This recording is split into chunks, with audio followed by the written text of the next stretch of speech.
unfitness. Over at the CIA, they tried to stuff him in someplace.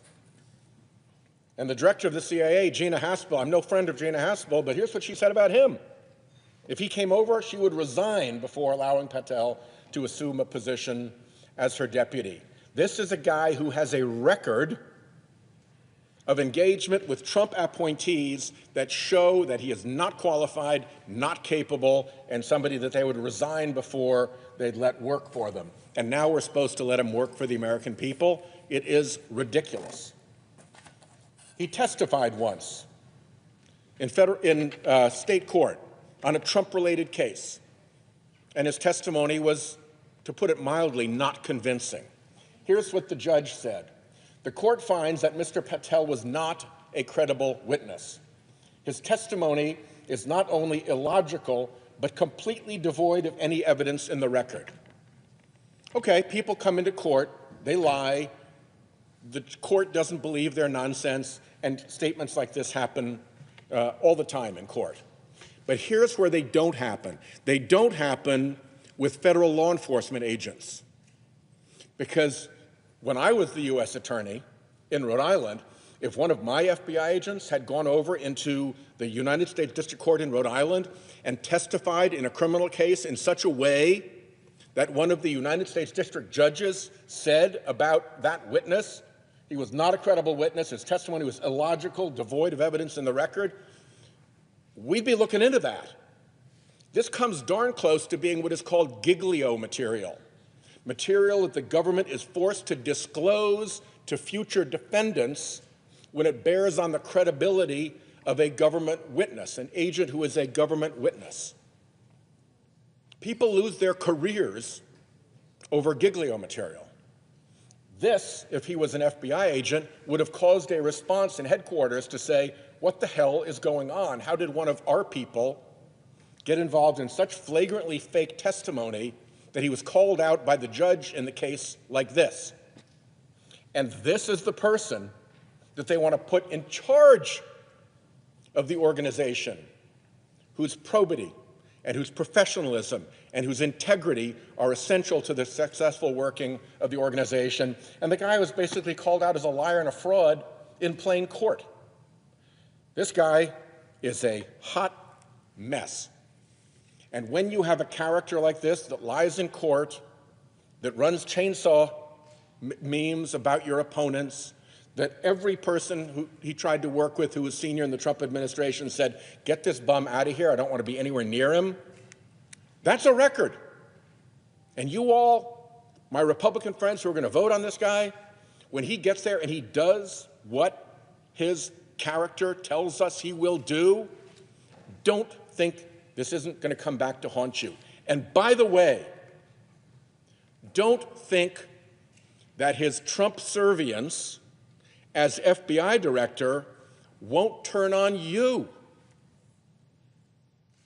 Just because he's a vitriolic partisan who despises Democrats doesn't mean that when Trump's ire moves someplace else to Republican office holders, he won't be there to deliver the FBI as an enforcer against you.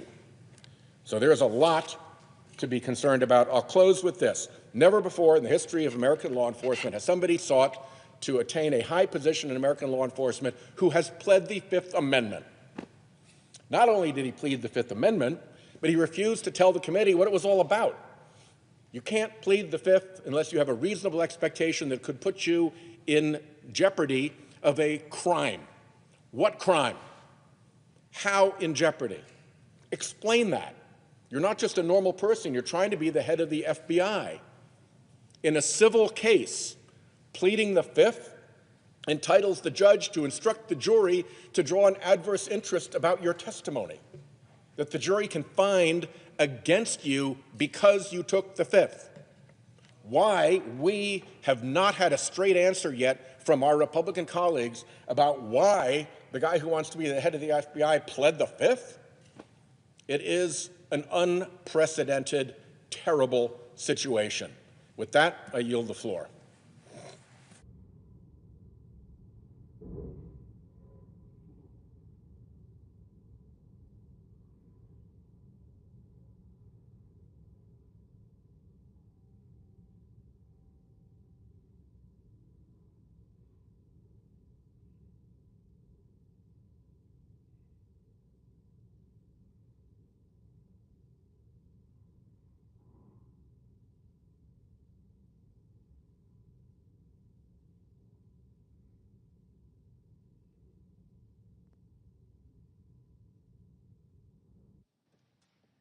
Mr. President. Senator from Connecticut is recognized. Thank you, Mr. President. I want to begin where my wonderful friend and colleague, Senator Whitehouse of Rhode Island, ended in opposing the nomination of Kash Patel to be director of the FBI.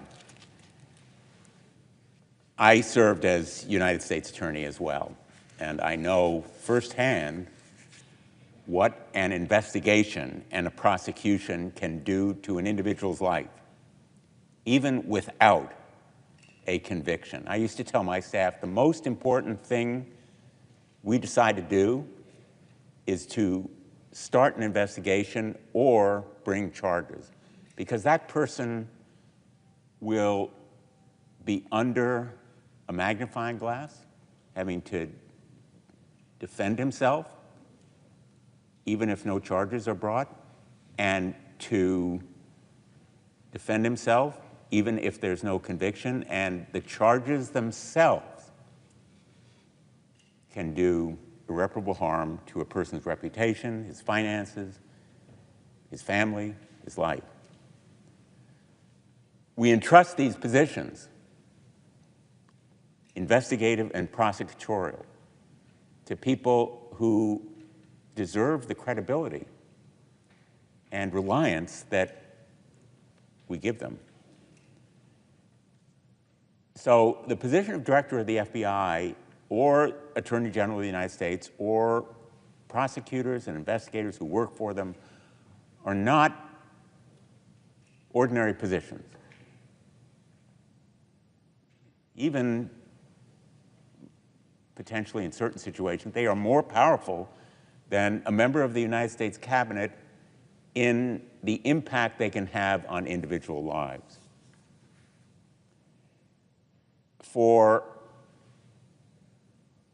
the ordinary nominee, any of the defects in character or experience or performance in past jobs would have been disqualifying.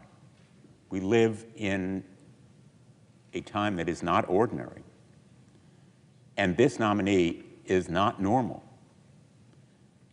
I've never seen any nominee to a position of significant responsibility that has as many disqualifying factors in his or her background.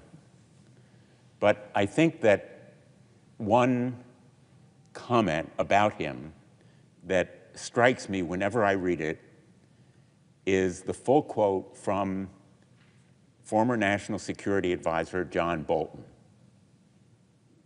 Part of that quote has been cited by previous speakers. I want to read the whole quote.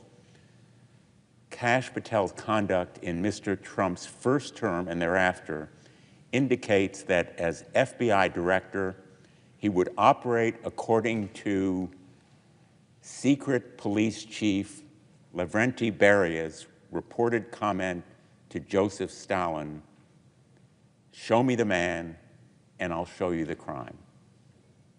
Now, very few people remember Secret Police Chief Beria and the terror he caused in carrying out Joseph Stalin's edicts to destroy people's lives, to execute them, to eliminate their families.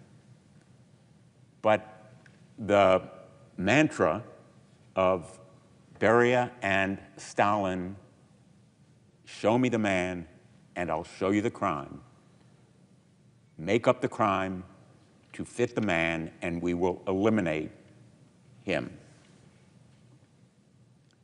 We're talking here about a nominee who has an enemies list.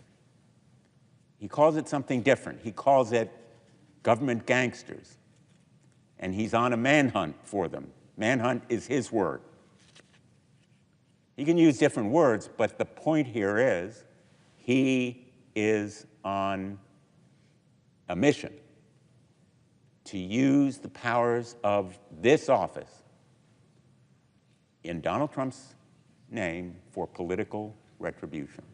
against his enemies, against Trump's enemies, against MAGA's opponents. To use these institutions for political retribution is the height of irresponsibility. Even to hint at it ought to be disqualifying, and he has made it explicit in his past writings and his statements and speeches, not just a couple of times. It is a theme that runs through his public comments, that eliminating enemies through the use of prosecution is not only acceptable, but it's desirable. The FBI is a very special agency, 38,000 civil servants, including 13,000 special agents who go after international and domestic terrorism, cyber criminal syndicates, foreign espionage, organized criminal enterprises, including drug cartels, child sexual exploitation, and human trafficking, and many other crimes that affect our lives and the lives of everyday Americans across the country. All different backgrounds, races, religions can be victims of crime that the FBI investigates. And the FBI agents put their lives on the line because pursuing these crimes often puts them at risk from bad guys who may not even know that they're shooting at an FBI agent, but it's somebody pursuing them.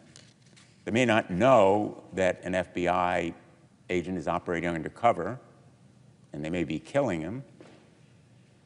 And so the FBI's work is a dangerous business, but it is for our good and our safety. The American people deserve an FBI leader who is worthy of them. The American people deserve a director of the FBI who will keep them safe and who will make that safety a priority. But in recent weeks, the Trump administration has systematically weaponized and politicized both the FBI and the Department of Justice. On her very first day of office, Attorney General Bondi created a, quote, weaponization working group. Let me repeat that. Weaponization working group. And specifically named targets to be investigated: Letitia James, Alvin Bragg, Jack Smith. All of them have led legitimate prosecutions and lawsuits against President Trump. There have been reports that prosecutors and FBI agents have been reassigned from drug trafficking to do immigration enforcement, from terrorism task forces to immigration enforcement. And the administration has issued allegedly unethical or illegal orders, causing many top prosecutors to bravely resign rather than betray their oaths of office. We're talking about men and women who love their jobs in the Department of Justice and do them well. And they have sacrificed those jobs because they were ordered to take action that was unethical or illegal in their view.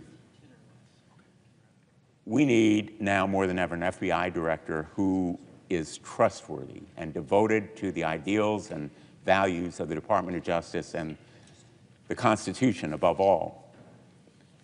Anyone taking one of those jobs raises their right hand and swears an oath to the Constitution, not to the President, not to the Attorney General, not to any other official. It is to the Constitution. Kash Patel is not that person, not the person to have that immense responsibility, most especially at this moment. He lacks the judgment, he lacks the integrity, he lacks the character and competence to be FBI director. Kash Patel's contempt for those agents who put their lives on the line has been clear. He's called them, the FBI, one of the most cunning and powerful arms of the deep state. And there are now highly credible whistleblower reports that he may have directed the purging of senior leaders at the FBI, as well as potentially a mass firing of career FBI officials. Those FBI officials who served professionally with distinction, put their lives on the line, purged as a result of Kash Patel involving himself, in fact, in those decisions, even as under oath, in response to my questions, he said, quote, "All FBI employees will be protected against political retribution. All FBI employees will be protected against political retribution." Well, we stood in front of the FBI headquarters this morning. In that very building, there are individuals who will be fired because they took assignments. They didn't choose, they were assigned to criminal investigations that happened to involve Donald Trump. Political retribution at its very height. And if he directed the purging of those FBI agents, contrary to the assurances he made to our committee at his nomination committee, Kash Patel was certainly less than truthful with us. I have not been without criticism of the FBI. None of us have been. No agency is perfect. But I am also betting that members of the FBI would say there's room for improvement in this agency. Kash Patel would slash and trash the FBI, not improve it. He would engage in political retribution, not constructive reform. He would weaponize the FBI with that enemies list. He may not say it's an enemies list. He may call them government gangsters. But that manhunt would involve political retribution. And he has conspiracy theories. He's trafficked in them. He said he agrees with a lot of what QAnon says. He engages in election denialism, refusing to say that President Biden won the 2020 election. He's even suggested that the FBI planned the January 6th attack on the Capitol. And he has glorified those rioters by calling them political prisoners and, in fact, aiding them in their defense. Even the rioters who attacked and assaulted police officers and did them grave injury and in some instances contributed to their deaths. He has joined them in song, producing the J6 choir's recording. And he has refused to be honest when it really matters, pleading the Fifth Amendment in the case about Donald Trump's handling of classified documents, and then denying us, or at least refusing to cooperate in providing us with access to the testimony that he offered. The litany of questionable comments, actions by this nominee shows he lacks the character and competence for this job.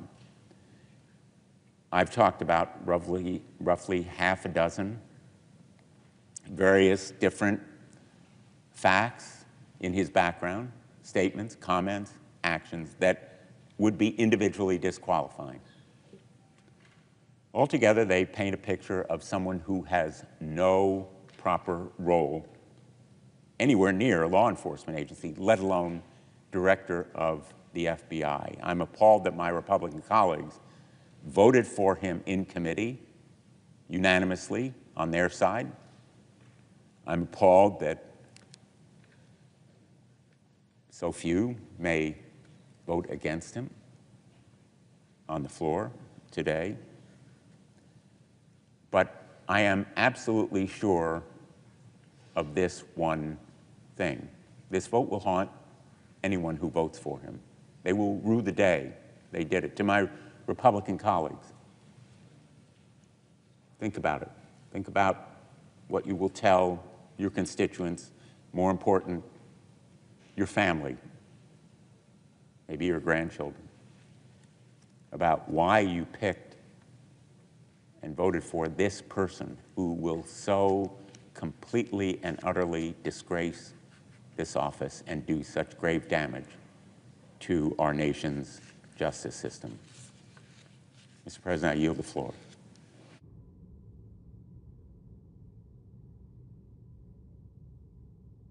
President, I ask permission to speak up to 10 minutes.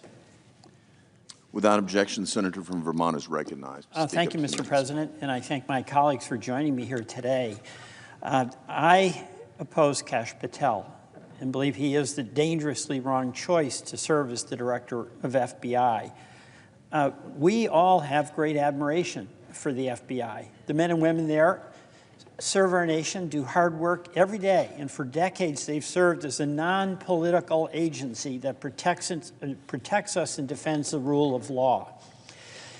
I believe that Mr. Patel is on a mission to wreck the FBI. It's his own words. He wants to turn the FBI building into a monument or museum to the deep state. You know, I believe that this country and Congress is in the midst of a slow-moving but rapidly accelerating constitutional crisis. This is real, and we can ignore it or see it. It began most visibly, of course, in January 6, 2021, when two norms of this republic, the peaceful transfer of power and the renunciation of violence to affect the outcome of a vote count and certification, were breached, and where many members of the House and Senate also voted against certifying the election of the person chosen by the people in their own states. The president continues to say that the election was stolen, and he has coached his nominees to embrace the big lie. Mr. President, the first month of the Trump administration has shown a contempt for the Constitution, an acceptance of lawlessness that is dangerous to the future of our republic. President Trump's election denialism was only an early sign of his disregard for the norms and requirements of the Constitution. Now empowered in a second term by a Congress and a judiciary which refused to assert their independence, Mr. Trump has enacted executive order after executive order to dismantle our institutions. He doesn't have the authority to do what he's doing. The federal funding freeze, clearly unconstitutional, invasion of the Article I power of the purse, shutting down agencies created by Congress without authority, revoking birthright citizenship, a constitutional provision that he asserts he can do by executive order, removing leaders of independent agencies created by Congress, clearly unlawful, firing inspectors general in violation of notice requirements created by Congress, unlawful, firing government employees who have civil service protections, clearly unlawful, and pushing, really, a quid pro quo order at the Department of Justice to drop charges against a corrupt mayor in New York so he'll accede to whatever the wishes are of the Trump administration regarding local enforcement. And that's only a short list. And we have reached a point where a federal judge has found that the White House defied his order to release billions of dollars in federal grants, marking the first time that a judge has expressly declared that the Trump administration is disobeying a judicial mandate. That is trouble. The country is headed into a situation where, in addition to acting without authority, the president and his enablers are indicting, he will defy rulings from the third branch of our government. Vice President Vance has made it very clear what his point of view is on judges.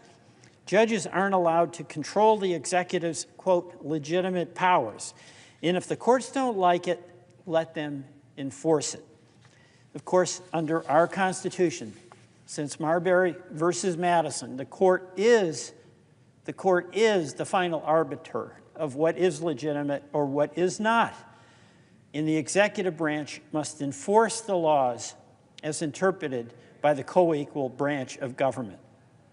Mr. President, it is my view that this administration is showing maximum contempt for core constitutional values, including, most importantly, the separation of powers. This is not about what the president's agenda is. This is about his disregard about the limits that apply to each branch of government. And we have a dilemma. There are many in Congress that are fully in support of President Trump's policies. That's his right to pursue them, any member's right to support them. But it has to be that we accept our unique responsibility, each of the 100 U.S. senators, that we have to guarantee that in pursuit of those policies, it is done within constitutional boundaries. That is the glue that has held this country together through thick and thin for nearly 250 years. You know, this is not just talk about civic aspiration. It's a recognition that the separation of powers, that the system of checks and balances, we're custodians of that, each of us here, that the concept of the executive's ambition should be matched with the ambition of the legislature. That's what's held us together through the turmoil of our own history. We have fierce debates about important public policy matters, but what allows us to resolve them, despite intense disagreements, is staying within the guardrails of the Constitution. That process is being threatened directly and aggressively. The president's attack on our Constitution on January 6th has continued to this day. We've witnessed a renunciation of the decision that the American people made in the 2020 election by President Trump's nominees. Many of them who came before us, including Mr. Patel, were unable to simply say who won the 2020 election. They continued the Stop the Steal narrative even 4 years later. And now we have President Trump in his first month in office acting in ways that continues to challenge the constitutional order. I'm voting against Mr. Patel primarily, but not exclusively, because he's clearly an instrument in that effort to continue eroding the precepts of the Constitution on separation of powers. And I urge all my fellow senators, Republican and Democrats, to embrace the responsibility we have to assert our responsibility and authority as a co-equal branch. This is a difficult time, particularly for many of my esteemed colleagues on the Republican side. You may support, as I mentioned, the policies of the president, but we've got to take a look at how he is going about trying to implement them. That really matters. We are all custodians of the constitutional order.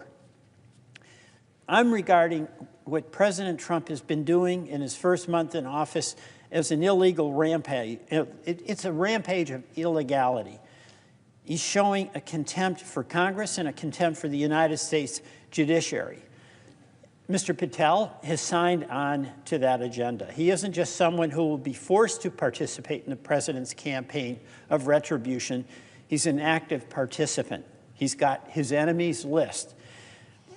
We know this because his own words said what was the FBI doing planning January 6th for a year? No basis for that other than to set up the attack on the good men and women of the FBI.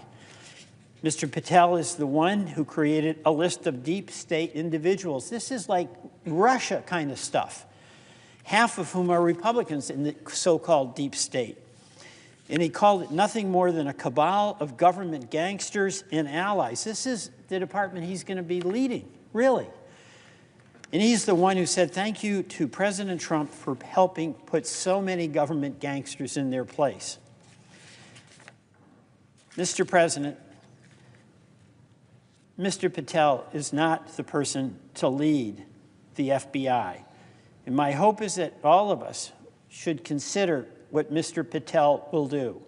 He's going to use the power of the FBI to go after all those in government, those in the media, and those across the country he doesn't agree with. He cannot serve as the next director of the FBI. I yield back. All post-cloture time has expired. The question occurs on the nomination. Do I hear a sufficient second? There appears to be a sufficient second. The clerk will call the roll. Ms. Alsobrooks, Ms. Baldwin, Mr. Banks, Mr. Barrasso.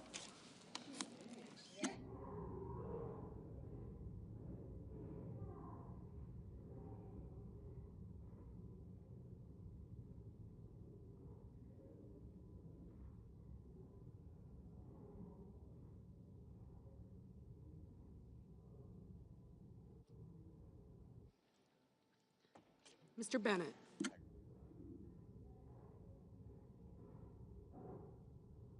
Mrs. Blackburn. Mr. Blumenthal. Ms. Blunt-Rochester. Mr. Booker.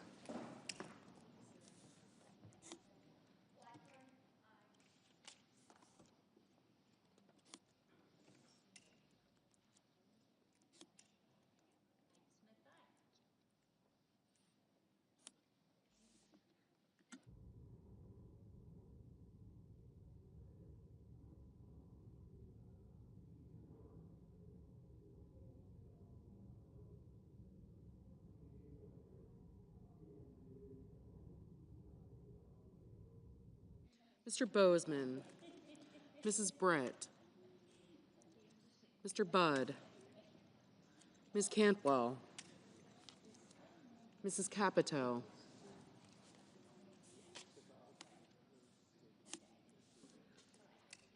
Mr. Cassidy. Ms. Collins. Mr. Coons. Mr. Cornyn. Ms. Cortez Masto. Mr. Cotton. Mr. Kramer. Mr. Crapo. Mr. Cruz. Mr. Curtis. Mr. Daines. Ms. Duckworth. Mr. Durbin. Ms. Ernst. Mr. Fetterman. Mrs. Fisher. Mr. Gallego. Mrs. Gillibrand. Mr. Graham. Mr. Grassley. Mr. Haggerty. Ms. Hassan. Mr. Hawley. Mr. Heinrich. Mr. Hickenlooper. Ms. Hirono.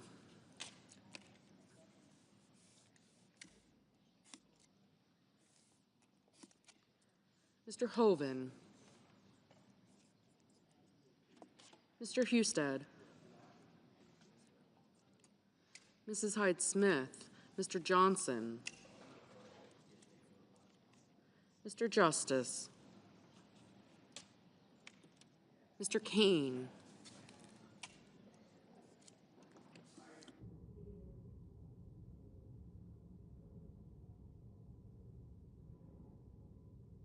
Mr. Kelly. Mr. Kennedy.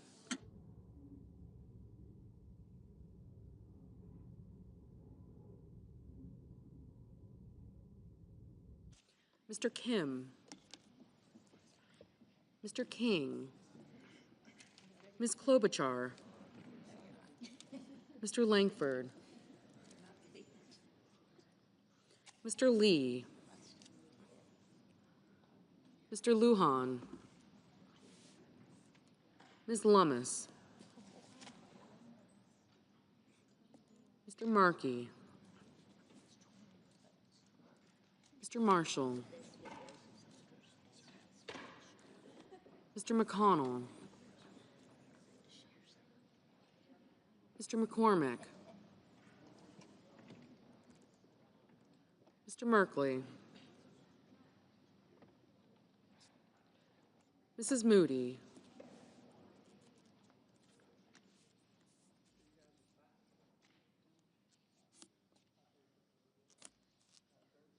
Mr. Moran. Mr. Moreno. Aye. Mr. Mullen. Ms. Murkowski. Mr. Murphy. Mrs. Murray.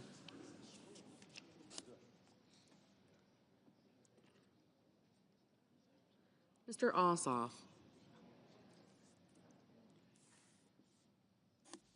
Mr. Padilla. Mr. Paul. Mr. Peters. Mr. Reed. Mr. Ricketts. Mr. Risch.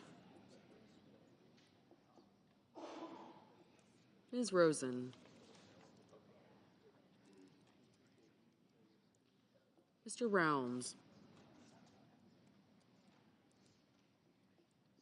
Mr. Sanders.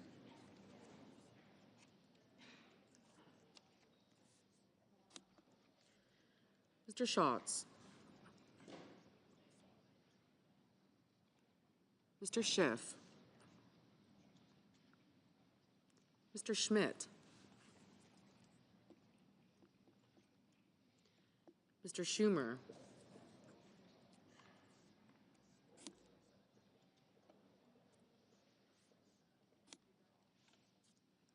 Mr. Scott of Florida. Mr. Scott of South Carolina. Mrs. Shaheen. Mr. Sheehy. Ms. Slotkin. Ms. Smith. Mr. Sullivan. Mr. Thune.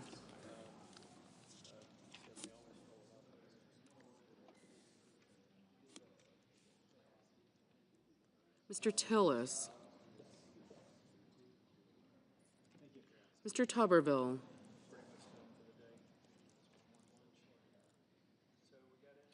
Mr. Van Hollen. Mr. Warner. Mr. Warnock. Sir.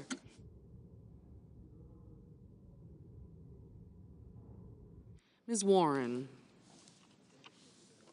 Mr. Welch.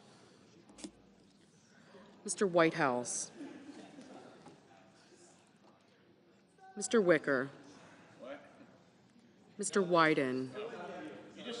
Mr. Young.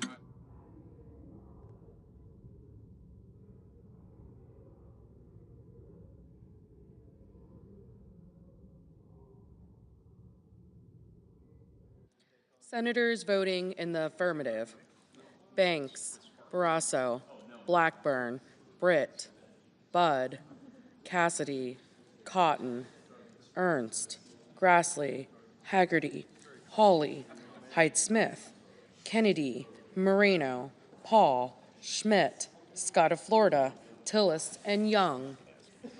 Senators voting in the negative: Duckworth, Durbin, King, Lujan, Murkowski, Murphy, Padilla, Peters, Sanders, Warner, and Welch.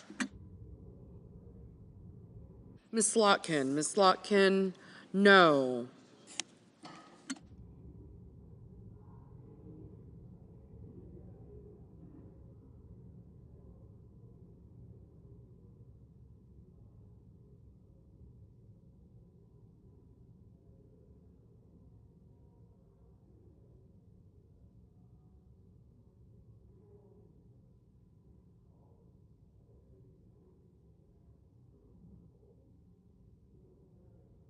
Mr. Sheehy, aye. Mr. Schatz, no.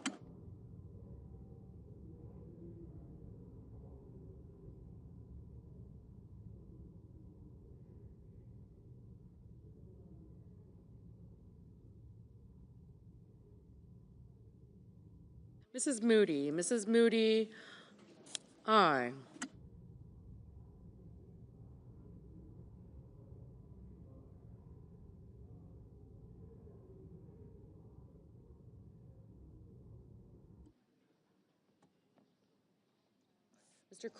Mr. Crapo, aye.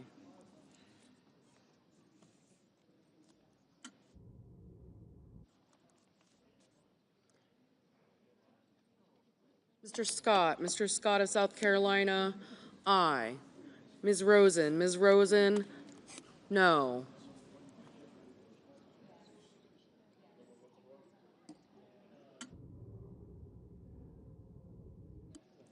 Mr. Tuberville, aye. Mr. Husted, aye. Mr. Johnson, aye.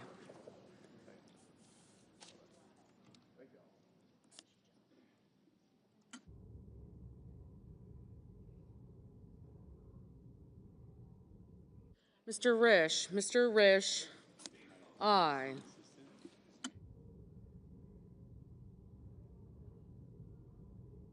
Mr. Kelly, no.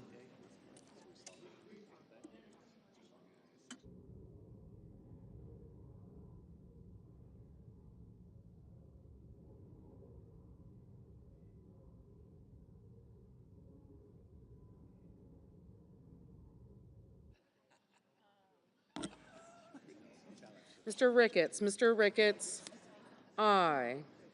Mr. Blumenthal, no. Mr. Daines, aye. Mr. Justice, aye.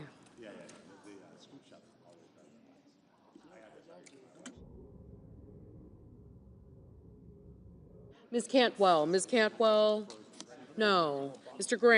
Graham, aye. Ms. Collins, no. Mr. Marshall, aye. Ms. Lummis, aye. Mr. McCormick, aye.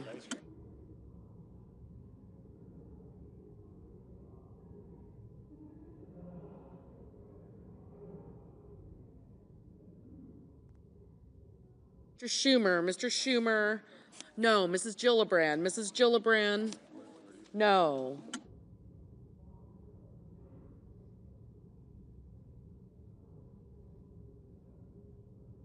Mr. Sullivan, aye.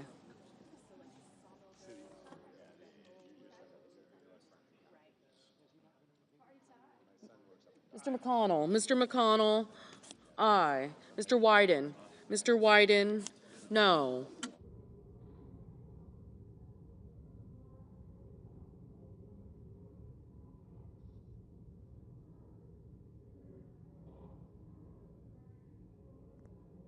Ms. Alsobrooks, no. Mr. Kramer, aye. Ms. Blunt Rochester, no. Mr. Kim, no. Mr. Merkley, no. Mr. Langford, aye.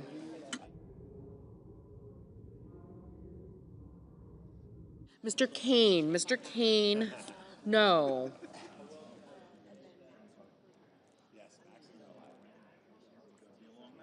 Mr. Warnock, no. Ms. Hirono, no.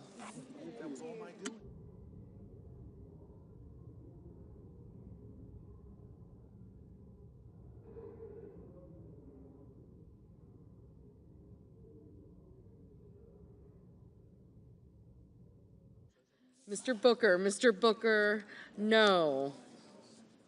Mrs. Murray, no. Mr. Heinrich, no. Ms. Cortez Masto, no. Mr. Rounds, aye.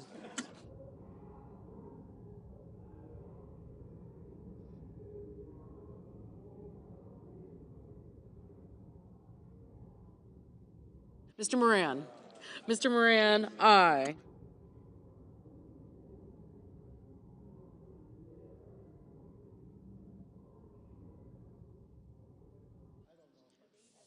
Mr. Reed, no.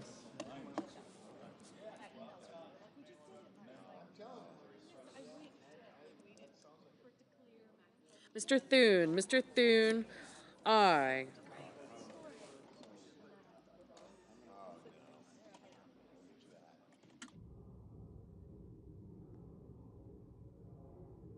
Mr. Cornyn, aye.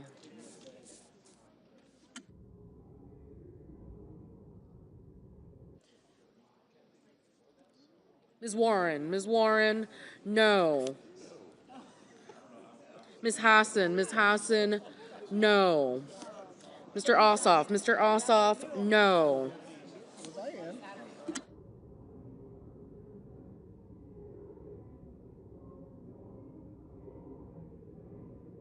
Mr. Fetterman, no.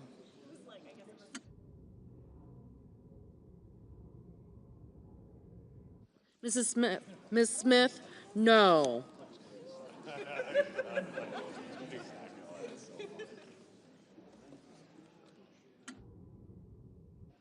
Mr. Van Hollen, no. Mr. Markey, no.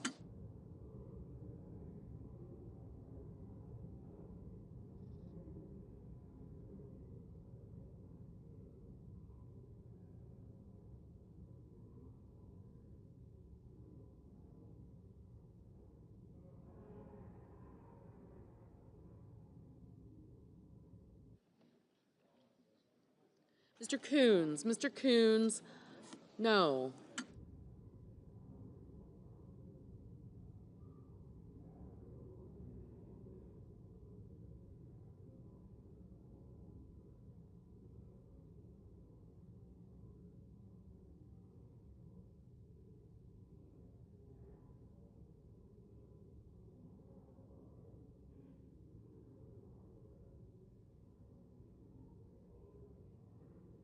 Ms. Baldwin, no.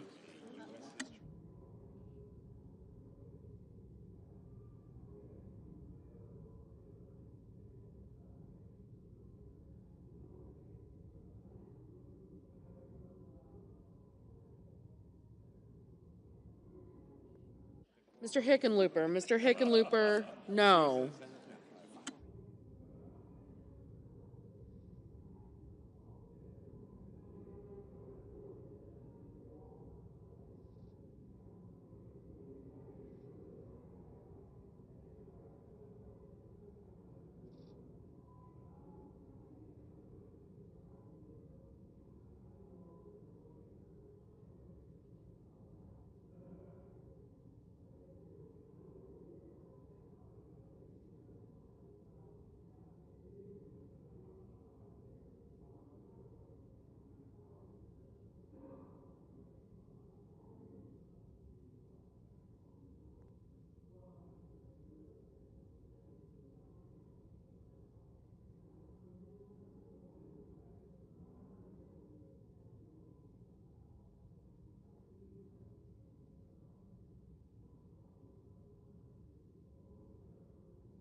Mrs. Shaheen, no.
Mr. Bozeman. Mr. Bozeman, aye.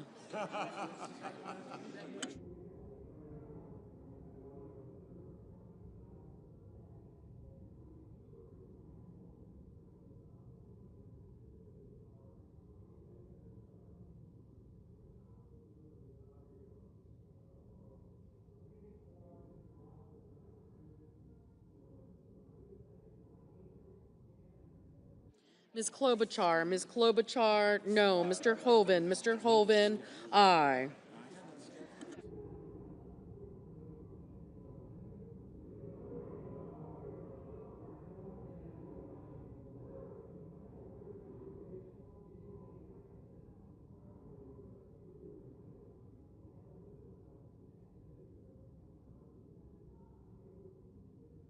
Mr. Schiff. Mr. Schiff, no.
Mr. Bennett. Mr. Bennett, no. Mrs. Capito. Mrs. Capito, aye. Mr. Wicker. Mr. Wicker, aye.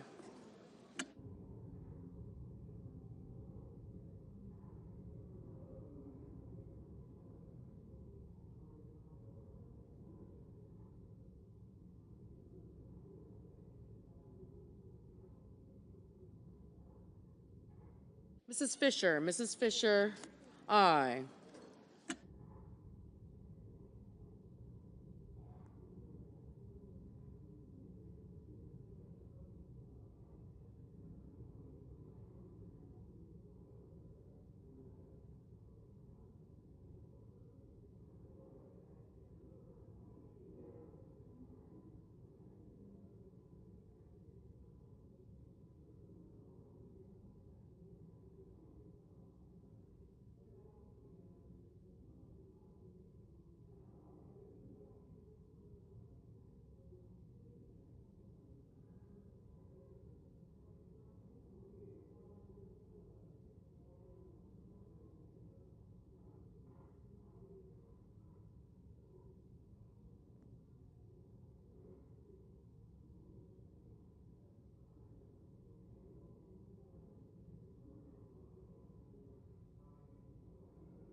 Mr. Cruz. Mr. Cruz, aye.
Mr. Mullen. Mr. Mullen, aye.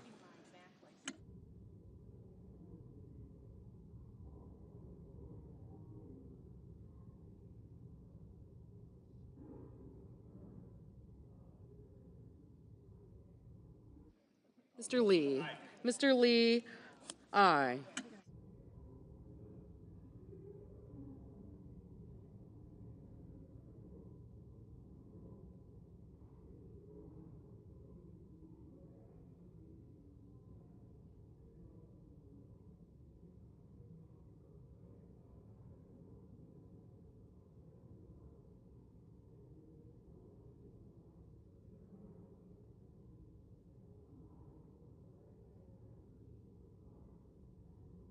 Mr. Gallego. Mr. Gallego, no.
Mr. Curtis. Mr. Curtis, aye.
Mr. Whitehouse. Mr. Whitehouse, no.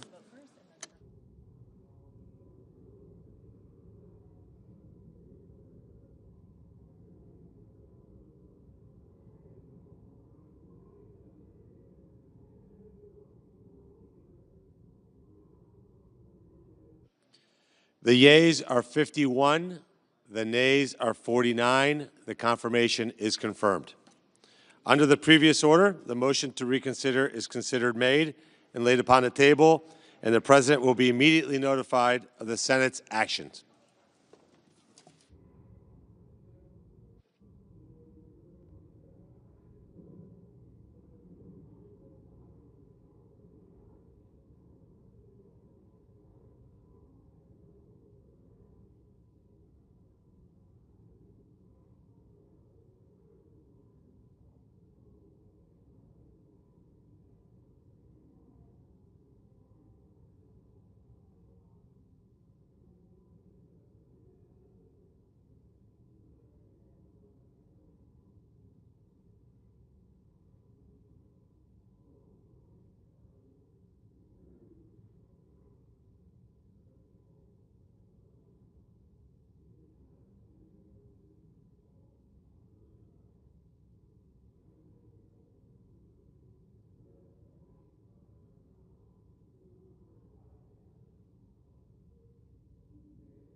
I recognize the senator from South Carolina. Thank you very much to my colleagues. We'll soon be starting what is commonly called a vote-a-rama. If you've never been in one, it's okay. But no, it's a chance to have a spirited discussion and debate about policy and about the budget resolution. So what's happened here is that the Budget Committee reported out Senate Concurrent Resolution 7 that will allow through the reconciliation process the spending of money and the reduction of spending based on different committees. This resolution allows for $175 billion of border and immigration policy enhancements, but it doesn't spend a penny. It allows the Judiciary Committee and the Homeland Security Committee to come up with up to $175 billion plan to secure our border and do immigration reform. And what will happen is that those two committees, Mr. President, will work with the Trump administration to meet their priorities. There's nothing in this resolution directing one dime of spending, and no spending bill can be implemented without presidential signature. So I want to make sure that's clear. There's $150 billion in increased defense spending. Why? Because we have a lot of threats. Since the withdrawal of Afghanistan, radical Islam is on the rise. We've got a hot war with Russia and Ukraine. Israel's facing enemies on 7 sides. We've provided weapons to our allies in Ukraine and Israel. We've run out of 155 howitzer rounds for a while. We've got to reinforce our industrial base. We need more money into our military yesterday to make sure that we can deter a war, and if we get them to a war, we win it. So the $150 billion will be allocated by the Armed Services Committee. We don't direct how the $150 billion is spent. We just allow the Armed Services Committee to spend that much if they choose. They decide what to spend it on. So this idea that there's somehow money in this resolution for Ukraine or any other specific purpose is not true. All we do is create a number for the committees to mark up to, and it's up to the committee as to what is in the $150 billion package. And to all the colleagues here, you'll eventually get to vote on that work product. And if you don't like it, you can vote no, and eventually that work product will have to be signed by the president. So that's the way the process works. But what we're doing today is jump-starting a process that will allow the Republican Party to meet President Trump's immigration agenda through the reconciliation process, and the Democrats used this very process to pass Obamacare and the Inflation Reduction Act. We're going to use it to secure our border. We're not going to grow the government just for the sense of growing the government. We're not going to create the Green New Deal. We're going to create border security transformational in nature. Ladies and gentlemen, we're about to embark on a plan to jumpstart the most transformational border security bill in the history of the United States, because we need it yesterday. We've had 11 million people come to this country legally. Fentanyl kills 3,000 Americans every 2 weeks. It comes across that southern border. We're running out of detention space to hold people. Tom Homan, the border czar, came to the Republican Senate last week or 2 weeks ago and said that ICE is out of money. This resolution jumpstarts the process to get Tom Homan the money he needs to fill the promises we made, to build more detention beds so you don't have to let people go. Laken Riley's murderer was in detention and released because of lack of bed space, wound up killing the young lady. That should never happen again. When you're detained, we should hold you and process you according to law, not release you. We need more detention beds. We need to finish the wall. This $175 billion will be allocated by the committees in question, and it will allow President Trump to finish the wall, secure the border, and deport criminals. ICE is out of money. If you think it's a good idea to go after the criminal gangs that have come here over the years illegally, then you're right. To my Democratic colleagues, you should be working with us, not against us. Everybody should want to clean up the mess of the last 4 years. Everybody should want to go after criminal gangs. Everybody should want to secure the border because it's a national security nightmare. And nobody should want the dilemma of a nation having to let somebody go who could potentially be dangerous because you have no place to put them. This $175 billion will allow the most transformational border security bill in the history of the country at a time of great need. The $150 billion will be allocated by the Armed Services Committee. They'll decide what to spend it on, but there's a lot of modernization we need of our nuclear triad fleet. We need more weapons. Our stockpile is low. There's a bunch of things we can spend $150 billion on, but we'll let the Armed Services Committee decide those priorities. When it comes to the border security $175 billion plan, the committees of jurisdiction will allocate that money, not this resolution. But without this resolution, we can't move forward. Why is this resolution important? Without this bill passing, Senate Concurrent Resolution 7, there is no hope of getting money for the border the way it needs to be done. Without this resolution passing tonight or early tomorrow, we're not going to get any money for the military without having to negotiate non-military spending increases. We don't have a lack of spending problem in our country. We have spent way too much on things that don't matter enough. Part of this process will be committees finding offsets, reducing spending. So we're telling the Armed Services Committee, spend $150 billion the way you see fit. We're telling 2 committees to spend $175 billion to secure our border, and we're telling 7 other committees, find savings inside your committee to offset the spending we're creating in this bill. I think they can do that. I think what DOGE is doing is good. This is a form of that. Every committee that's been instructed to save at least $1 billion will be able finally to go into the committee itself, what they spend on, and reduce spending because we're directing them to. My hope is that the $342 billion we're going to spend to secure our border, help the military, enhance the Coast Guard, will be offset with $342 billion of cuts in other parts of the government. We can do it, but this resolution has to pass or we won't do it. I'm highly confident that the Republican chairman of the committees in question will deliver. I'm highly confident that we can find savings in the government to offset the spending we're creating. The Democratic Party used this process for the Green New Deal. They used this process for Obamacare. We're using this process to help our military, who needs help, to secure a border that's been broken, and enhance the Coast Guard. That's the difference. We're doing things that need to be done to make us safe. 3,000 Americans die every 2 weeks because fentanyl comes across the border. We're going to fix that. Since President Trump's been in office, border crossings have gone down by 90%. We want to reinforce its success. We want to finish that wall. We want to make sure we never release another person in this country because we don't have a bed. We're going to make sure that the criminal gangs keep leaving, not staying, because the ICE doesn't have enough money.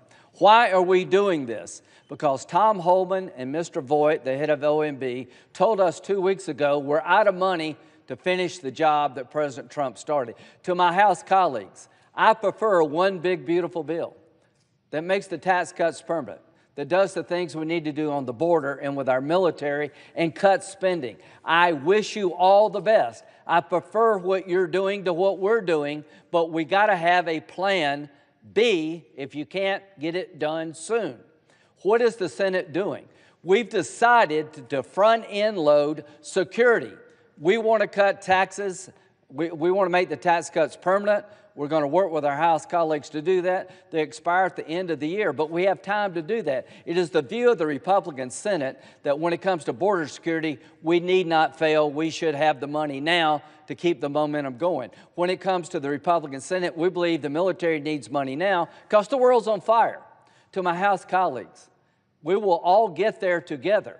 If you can pass the one big, beautiful bill that makes the tax cuts permanent, not 4 or 5 years, then we'll all cheer over here. Nothing would please me more than Speaker Johnson being able to put together the bill that President Trump wants. I want that to happen, but I cannot sit on the sidelines and not have a plan B. This nation is under threat. The illegal immigrants who have come here by the millions need to be sent back by the millions. The border needs to be secured. The wall needs to be finished. We need more detention space. We need to upgrade our military capability now. The reason we're doing it now is because we were told ICE is out of money now.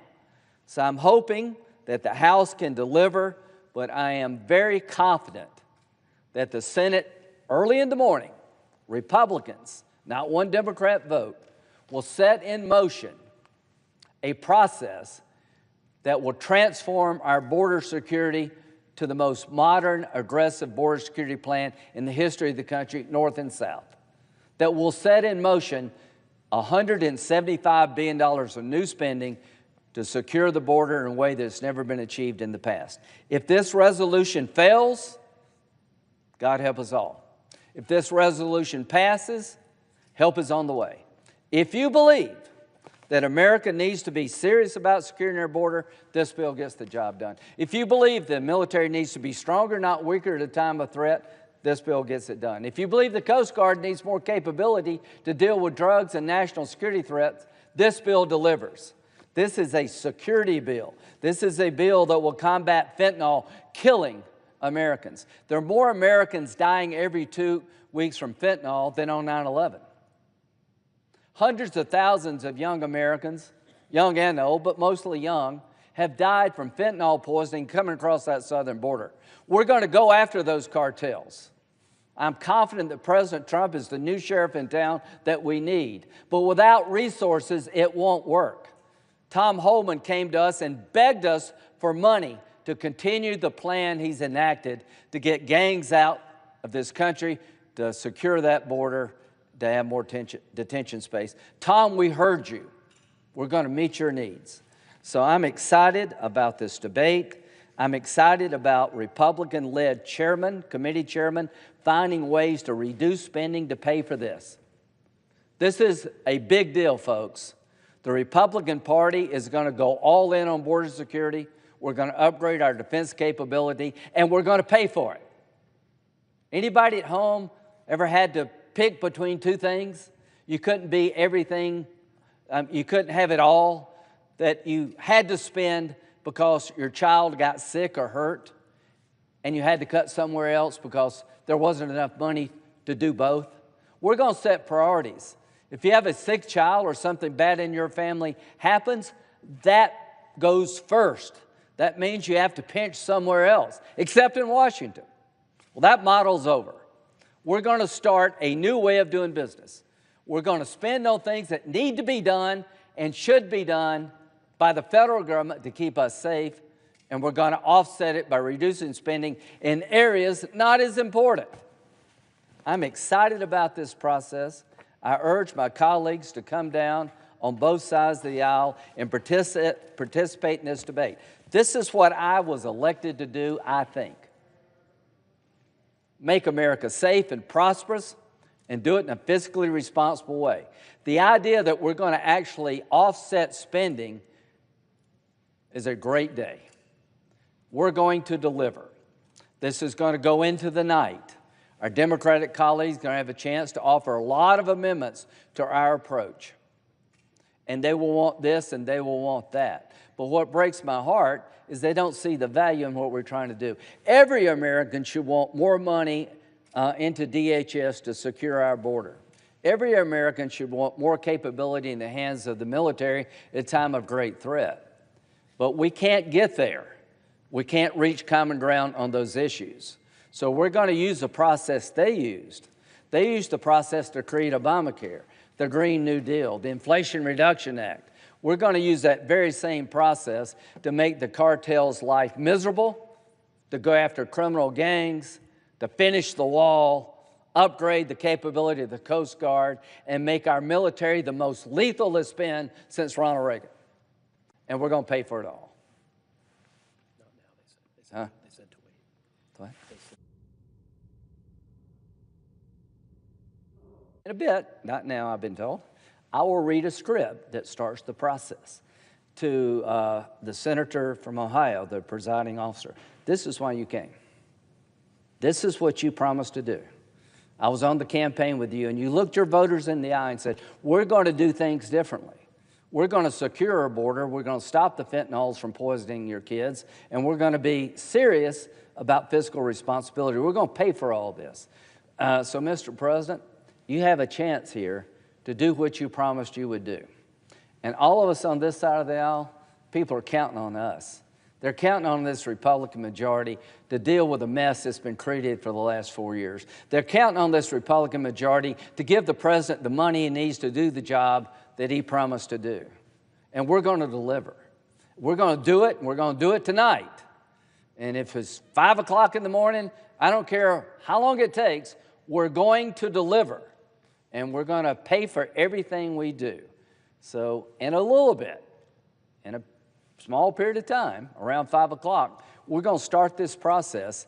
And this is a big deal, folks. This is just not business as usual in Washington. This is a different way of doing business. I yield. Mr. President. I recognize the senator from Washington. Thank you, Mr. President. Mr. President, we need to be focused on solving problems, and I think most of us here get that. No matter who the president is, our constituents expect us to work for them. They expect us to fight for them, and they expect us to do the hard work of passing laws to make their lives better. People don't send us here to make their lives worse, but that's exactly what Trump and Musk are doing. They are looking at our most pressing problems and making them worse. And this budget proposal will only add fuel to that fire. Right now, even as egg prices hit an all-time high, Trump and Musk have done nothing to lower prices. They've done nothing to address the housing crisis or help families get quality, affordable childcare or address other issues I hear about from folks all the time. Instead, they are slashing programs that help our families make ends meet. They are gutting an agency that saves working people money and protects them from scams, and starting trade wars that will impose what is effectively a Trump sales tax entirely on the backs of American workers. As China works to strengthen its global leadership, Trump and Musk have ceded the ground almost entirely illegally, cutting off investments we make to continue our country's leadership and help our allies.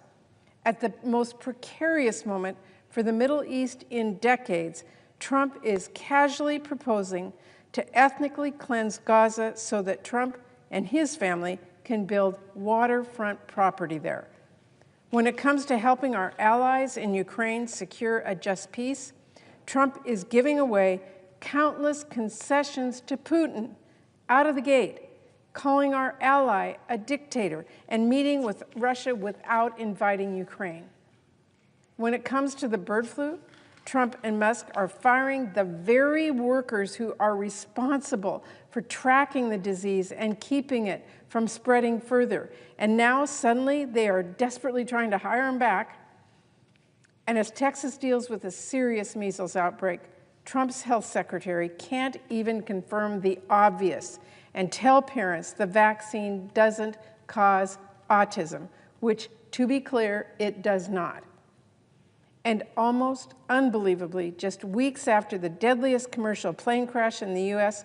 in over 2 decades, Trump and Musk are firing FAA workers who make sure flying is safe. Who does that help? And now Trump is letting Musk run wild by inappropriately accessing and rifling through sensitive SSA and Treasury files, with IRS being next, your data. How does that make sense? But while President Trump is busy making problems worse and trampling our laws and quoting dictators, what are we doing here in the Senate? Are we holding President Trump accountable? Are we holding his co-president, Elon Musk, the richest man in the world, who has billions of dollars in conflicts of interest, accountable? Are we putting a stop to the catastrophic cuts and reckless firings that are hurting people and our communities and setting our country back decades? Seems to me that would be a good use of time. After all, I've even heard some Republicans admit that cutting things like medical research and firing people like our VA workers are bad ideas. So you would think maybe we could work together from that common ground. But instead, Republicans are throwing all their effort behind a partisan plan to slash and burn programs that help our families and raise costs for everyday Americans and shovel billions of dollars to help people who already have billions of dollars. Meanwhile, I would like to recommend to my colleagues, we are less than a month away from a deadline to pass bills to fund our government. And as we approach that deadline, the entire world is watching as President Trump and Elon Musk shut the government down bit by bit, whatever parts Elon doesn't like. Trump and Musk are already showing thousands of our essential workers the door, despite the fact that they have no clue what those workers do or why their jobs matter. They're just turning off the lights and hoping for the best. I am hearing so much alarm from back home, from fired workers and from the people who depend on them. Trump and his co-president are shuttering entire agencies. They are locking workers out of their devices and out of their buildings and demanding the work of the American people come to a screeching halt, again, for no good reason. And let me really drive home just how damaging and extreme these firings are, because we're not talking about some routine changing of the guard or some thoughtful or strategic plan to make government more efficient. Trump and Musk are just taking a wrecking ball to the U.S. government. They don't care what they smash up, they don't care who they hurt, and they don't seem to have any idea just how painful this is for American families. We are talking about tens of thousands of people, and counting, being pushed out the door without any plan and without any justification beyond Trump and Elon just want to slash and cut with reckless abandon. This has nothing to do with making government more efficient. It's about breaking it beyond repair. Fundamentally, this is not about cutting waste or curbing fraud. Instead, this is about putting the federal workforce into trauma. That's what OMB Director Russ Vought callously put it. So they are mass firing hardworking women and men, many of them veterans, whose only mistake was serving our country, serving our communities, and believing they wouldn't get stabbed in the back by a wannabe dictator and the richest man in the world. And setting aside the fact that many were illegally fired and without real cause, it's not just the workers who are suffering because of this. These cuts undermine essential services for the American people, right down to some of the most basic functions of government. Trump and Musk are firing people who help Americans find quality, affordable health insurance. People who help small businesses get a loan. People who help communities and families get back on their feet after a disaster. And people who help Americans get their tax refunds. They are firing people who help our economy stay competitive, from firings that undermine energy projects and thousands of good new jobs, to firings that undermine innovation and technology, to firings that are hurting our farmers and undermining agricultural research. They are laying off national park rangers, which will mean longer wait times, dirtier bathrooms, delayed emergency responses, and closed parks. They fired Forest Service workers who are crucial to preventing wildfires. And again, I have to emphasize they are firing FAA workers, for crying out loud, including personnel who work on radar and landing and other critical infrastructure that help our aircraft navigate safely. They are firing these people and pretending it's no big deal, all just weeks after, by the way, the deadliest crash our nation has seen in decades. Trump and Elon might not fly commercial, but the rest of us do. In the Pacific Northwest, the Bonneville Power Administration is losing hundreds of highly skilled workers, and that includes everyone from electricians, engineers, dispatchers, line workers, cybersecurity experts, and many more. These are literally the people who keep the lights on. And now they're being fired on a whim because Trump and Elon Musk do not have a clue about what they do and why it's important, and you know what? They don't care to learn. They don't even seem to understand, actually, that these positions are funded by ratepayers, by all of us who live in the Northwest. They are not from federal funding. Trump and Musk have even fired over 1,000 VA workers, including people who are doing life-saving research for our veterans, research to prevent veteran suicide, build life-changing prosthetics, address opioid addiction, and more. These layoffs will mean longer wait times for veterans to see their health care providers. It could mean ongoing clinical trials coming to a sudden stop. It means delays getting your disability claim approved, because Trump and Musk went ahead and fired clinicians and claims raters, even while today the current backlog of disability claims is over 250,000. That's not just a betrayal of these public workers, it is a betrayal of our women and men who have served us in uniform. And it's also worth noting, many of the workers being fired are veterans themselves. Trump is firing veterans. And let's not forget the thousands of NIH researchers who are having their research thrown into jeopardy.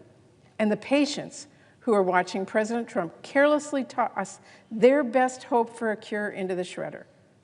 Or CMS experts. They're working on improving maternal health outcomes so fewer pregnant women die in this country. And medical research layoffs aren't the only ones putting American lives at risk, because Trump and Musk are firing public health workers who respond to disease outbreaks. Cybersecurity experts who protect our critical infrastructure, sensitive systems, and our data. Scientists who make sure our water and our air are clean and that we are ready for extreme weather.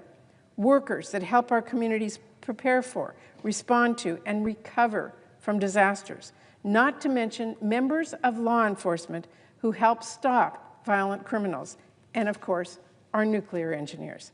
Seriously, people who manage our nuclear weapons stockpile were being fired by the hundreds with no real strategy. And we know there isn't a strategy, because then Trump and Musk frantically turned around and rehired many of them.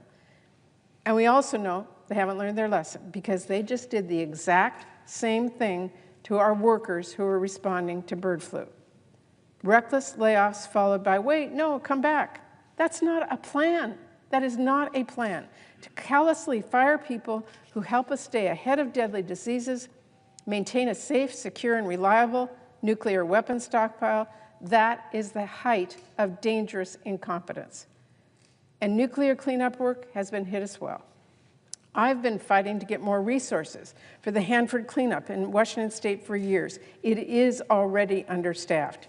And now Trump is actively making things worse. I have heard directly from workers at Hanford who've been laid off, even after some were recognized just this past year for their outstanding work. And by the way, that underscores another reality of these firings. They have absolutely nothing to do with merit. In fact, the way they are targeting new employees, including people who were recently promoted, so now these workers are getting fired from their newly earned jobs, literally pushing out some of our best performers and our most committed workers. And one more thing, they are even illegally firing the government watchdogs who provide accountability and prevent fraud. If Trump and Musk were really committed to tackling waste, fraud, and abuse, would they fire the very people serving in nonpartisan roles whose very job is to uncover and reduce waste, fraud, and abuse? If they were really interested in transparency, would they have torn down websites where the public can find information about agency spendings and policy? The list of pointless, actively dangerous firing goes on and on. It grows by the day, as does the fallout and alarm being caused by it.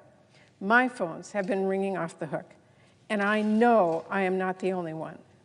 Again, these sweeping layoffs do not address fraud or waste. They are totally arbitrary, pushing out high performers and the promising next generation of our federal workforce who won't be easily replaced. Not to mention the hiring freeze prevents them from even trying. And here's the thing that is so important to remember. These are people who have families, They work hard. They love their country. They're not being sent packing because they've done anything wrong or because their work is not important. They are being pushed out simply because Trump and Musk are trying to break the government, trying to make it not work for the people who need it. It is wrong, and if this doesn't stop now, it will be catastrophic. The scale and scope of Trump and Elon's purge will set our country back decades. It's not like you can fire anyone and say,